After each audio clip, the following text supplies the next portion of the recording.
안녕하세요. 믿고 듣는 라디오 방송 김상순 팟캐스트입니다. 중국 정치 분석 네 번째로 이미 예고드렸던 것처럼 시진핑 친위대 권력 투쟁 시리즈 두 번째 이야기, 복건방 차이치의 일방적인 선제 공격 당하고 있는 절강방 리창 단임 총리로 끝나나 7가지 공격 분석편입니다. 지난 1편에서 시진핑 친위대를 구성하는 6개 파벌 가운데 사실상 영향력이 미미한 3가지 파벌인 삼서성, 감숙성, 영하자치구 지역을 합친 삼감영방, 그리고 중앙단교방, 칭화대방을 제외하고 나면요, 절강방, 복건방, 신상의방은 이미 세력 결집에 적극적으로 나서고 있다고 소개를 드렸는데요. 이 중에서 이미 절강방을 대표하는 서열 2위 국무원 리창 총리와 복건방을 대표하는 서열 5위 중앙서기처 차이치 서기는 시진핑 3기가 출범한 지 불과 반년도 안 되어서 2인자 자리를 놓고 힘겨루기를 이미 본격적으로 시작했다고 1편에서 말씀드렸습니다. 리창 총리는 차이치 서기의 공격을 받으면서 점점 더 시진핑 친위대 내부에서 영향력이 약해지고 있습니다.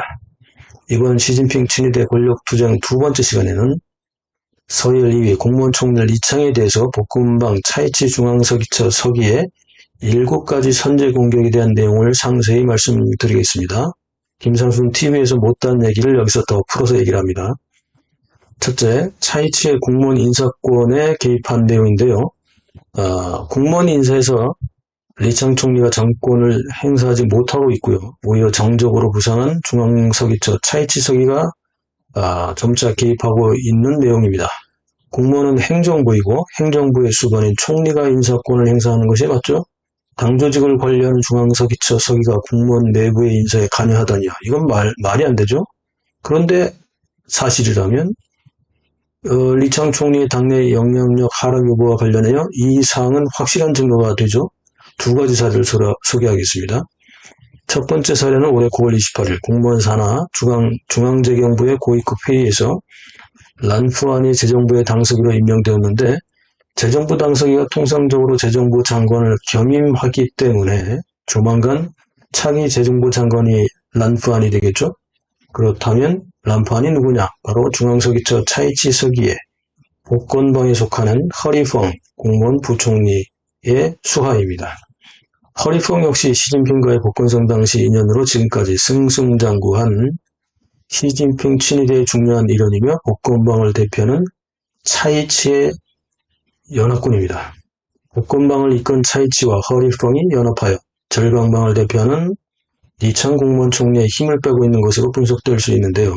두 번째 사례는 10월 7일 공무원 과학기술부 당서기에 인허준이 임명되었는데 인허준 신임 과기부 당서기 역시 나중에 과기부 장관 즉 과기부장이 될 것이기 때문에 이 사람이 누군지 궁금하죠? 이 사람 역시 복건방 차이치 서기의 수하입니다. 그렇다면 재정부에 의해서 과기부도 차이치의 복건방이 장악하게 되는 건데요. 벌써부터 리창은 네가 단임 총리가 될 것이다 이런 소문이 벌써 돌기 시작합니다. 시작한 지 6개월밖에 안 됐는데 말이죠. 자, 둘째, 차이치 서기의 의도적인 리창 총리에 대한 관변 언론 보도 통제가 시작되고 있습니다. 차이치는 벌써부터 리창 총리의 공산당 당내 영향력 축소 현상을 조작하기 시작하고 있습니다. 중국 공산당 내부의 권력 투쟁을 살펴볼 때요.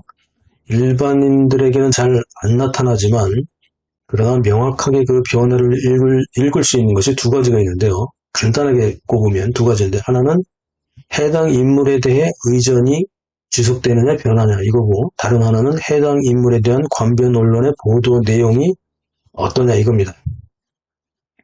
중공의 관변 통신사인 신화사는 10월 7일부터 9일까지 리창 총리가 절강성을 시찰을 했고 여기에 공무원 비서장 우전룽이 배석했다고만 보도를 했습니다.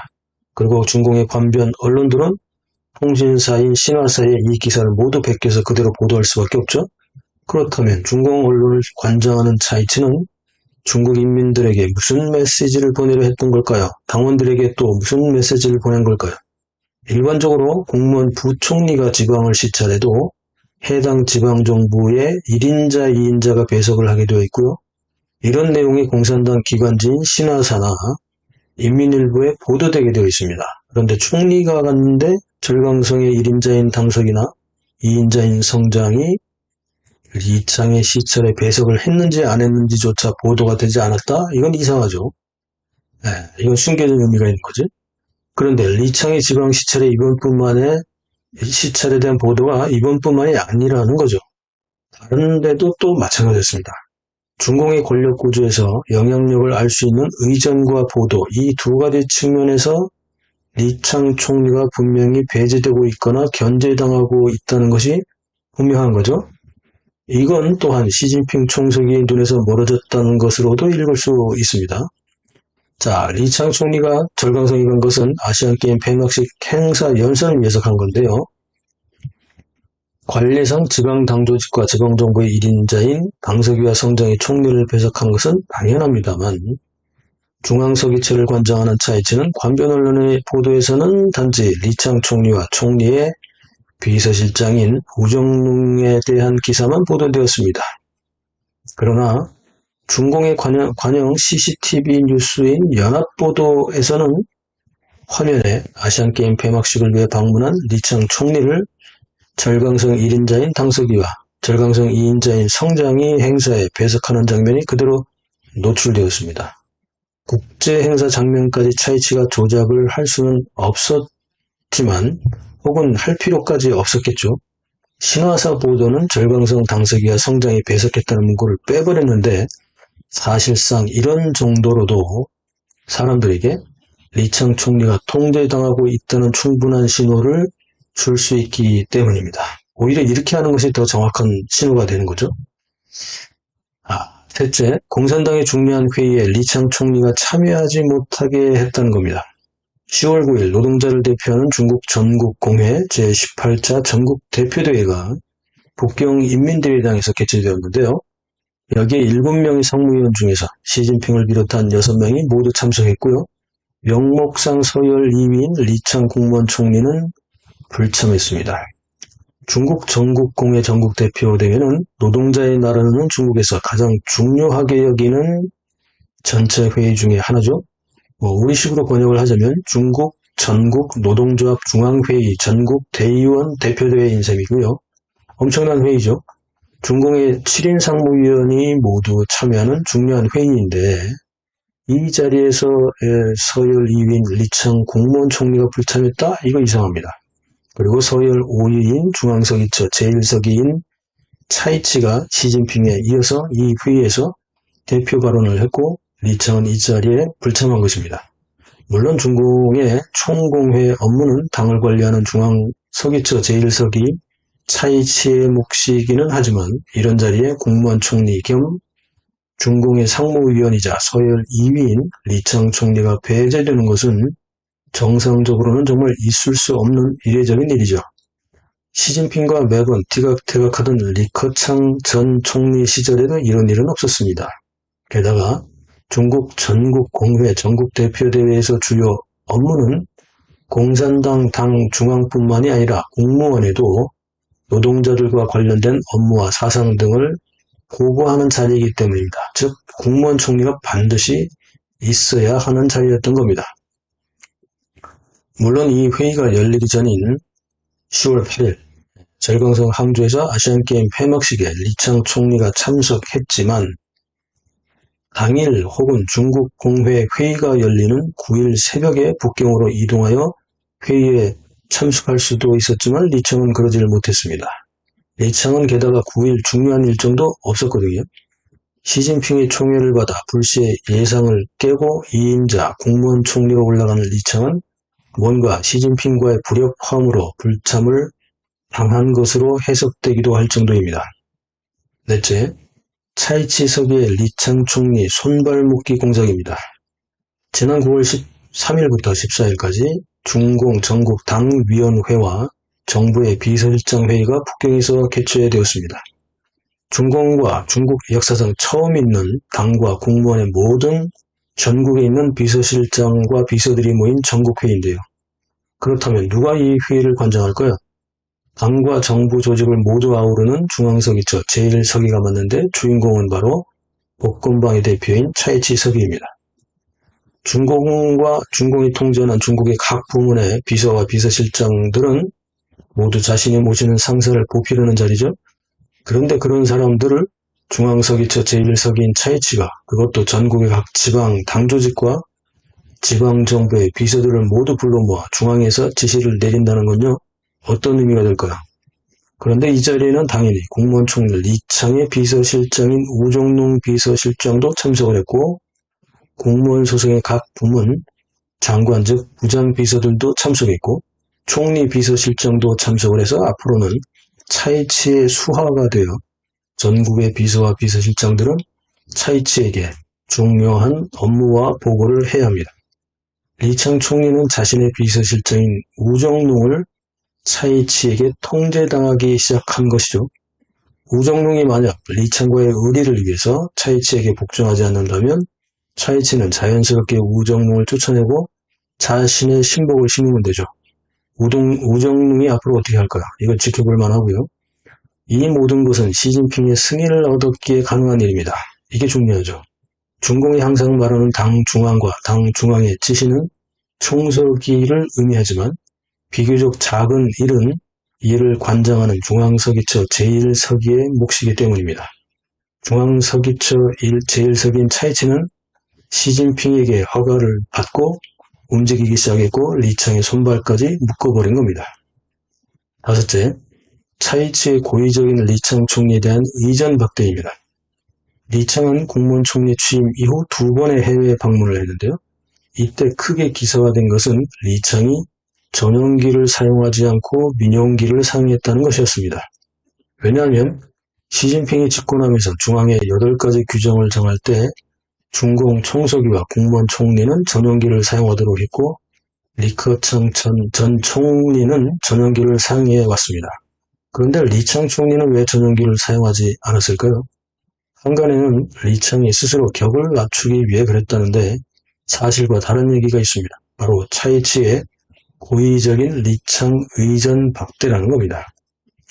중앙서기처 제1서기는 중공과 공무원의 모든 의전을 관장하는데 총서기와 공무원 총리 이외에 나머지 5명의 상무위원이나 다른 고위직 간부들의 출장에서 비행기를 포함한 의전도 차이치 제1서기의 사전 승인을 받아야 하기 때문입니다. 차이치는 리창과 리창 가족의 부패 때문에 시진핑의 눈밖에 난 리창의 약점을 잡고 해외 순방 의전에서도 전용기를 타지 못하게 했던 겁니다. 여섯째, 시진핑 총서기를 방어해야 하는 것이 호위무사인 차이치의 가장 큰 업무인데요. 호위무사 차이치의 희생명 찾기 칼날이 리창 총리를 향하고 있다는 겁니다. 최근 실종된 2명의 국무위원인 외교부장 칭건과 국방부장 리샹푸에 대한 책임 소재를 결국 누가 책임져야 하는데요. 시진핑의 총애로 고속 승진을 한 외교부장 칭건과 국방부장 리샹푸가 장기간 실종된 상태에서 이미 국제적으로 다 알려져 있는 이 책임은 누가 져야 할까요? 시진핑의 총애를 받았고 시진핑이 발탁한 초고속 승진이었지만 시진핑이 책임질 리는 없겠죠. 이들 둘은 5명밖에 없는 국무위원이자 외교와 국방을 책임지는 장관인데 이들 소속은 당이 아니라 국무원 소속입니다. 그렇다면 이 책임은 리창 공무원 총리의 책임이 될 수밖에 없습니다. 대형 인사사고가 난 마당에 리창 총리의 당내 영향력은 또 낮아질 수밖에 없죠. 만약 리창이 여전히 시진핑의 총애와 신뢰를 받고 있다면 차이치가 다른 희생양을 찾아야겠지만 지금은 자신과 가족의 부패로 시진핑의 신뢰를 잃은 리창이 시진핑의 인사 희생양이 될 수밖에 없습니다. 희생양 찾기는 총서기를 방어해야 하는 호위무사 중앙서기처 제1서기 차이치의 가장 중요한 업무이고 차이치의 칼끝은 이미 리창을 향하고 있는 것입니다. 자, 7째, 차이치의 희생양 찾기 설계에 시진핑이 동조하고 있다는 겁니다. 시진핑은 자신의 권위를 높이기 위해서 그리고 자신의 과오를 대신할 희생양을 찾기 위해서 차이치가 설계한 고의적인 공무원 총리의 위상 하락을 시행하고 있다고 해석할 수 있는 2가지 서로 다른 사례가 있습니다. 이걸 소개합니다. 첫 번째 사례는 차이치가 설계하고 주도하는 시진핑의 지방 시찰에 리창 총리 배석시키기입니다. 올해 5월 11일 시진핑이 야심작으로 추진하고 있는 화북성 슝안 신도시 시찰에 이례적으로 서열 2위인 공무원 리창 총리를 시진핑이 대동시켰습니다. 북경의 인민대회당도 아니고 중공의 역사에서 총서기자 주석이 지방시찰에 2인자인 총리를 대동하고 간 경우는 없습니다. 덩샤오핑이 수립한 집단주도 체제 하에서 7명의 상무위원은 각각의 영역을 관장하고 대표하는 독립적인 지위를 누리고 있었기 때문에 그리고 시진핑 1기와 2기에서도 이 룰은 지켜졌기 때문에 이런 사례가 없었죠. 시진핑 3기가 시작된 올해 3월 이후부터 시진핑은 자신의 권위를 높이기 위해 이전과는 달리 3기부터는 상무위원들을 각종 회의나 지방시찰에 대동하고 다니는 권력 위의 최상위 권력자라는 이미지를 보여주기 시작을 했습니다. 그러다 보니까 이번 리창 총리가 처음 희생된 걸 수도 있죠. 물론 다른 상무위원들도 같이 대동을 했습니다만. 자, 두 번째 사례는 관례를 깨고 시진핑이 리창 총리의 연설 기회를 빼앗은 것입니다. 9월 28일 미리 개최된 10월 1일 74주년 국경절 행사 연설에서 시진핑이 관례를 깨고 5주년이나 10주년이 아닌 74주년에 국무원 총리가 해야 할 연설을 시진핑이 직접 했다는 겁니다. 이런 사례 역시 지금까지 중공의 역사상 없었습니다.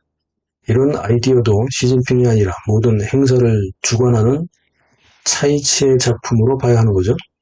정당과 정권의 정체성과 정당성이 부족한 중국 공산당은 항상 과도한 형식주의와 선전선동 및 미제국주의 타도라는 외부의 적을 만들어 이러한 위기를 이겨내기 위해서 공산당을 중심으로 뭉쳐야 하고 공산당과 당 중앙의 지시를 따라야 한다고 중국 인민들을 속여왔는데 총서기와 총리 역할을 뭉개는 일은 그만큼 시진핑과 리창의 사이가 벌어졌음을 나타내는 겁니다. 그렇다면 시진핑의 가장 측근이자 오른팔로 인정받고 예상을 뒤엎고 초고속으로 공무원 총리까지 날아올라간 리창은 도대체 시진핑에게 왜 이런 대접을 받게 되었을까요? 시진핑 친위대 권력투쟁 시리즈 세 번째 주제는 시진핑 최측근 호위 무사이자 최강 비서실장이었던 리창의 추락편입니다. 리창은 왜 시진핑의 눈밖에 났을까요? 다음 주제도 기대해 주시기 바랍니다. 이번 주제 어떻게 생각하시나요? 댓글로 소통하시죠. SNS 공유, 구독, 알림, 좋아요 눌러서 응원해 주세요. 감사합니다.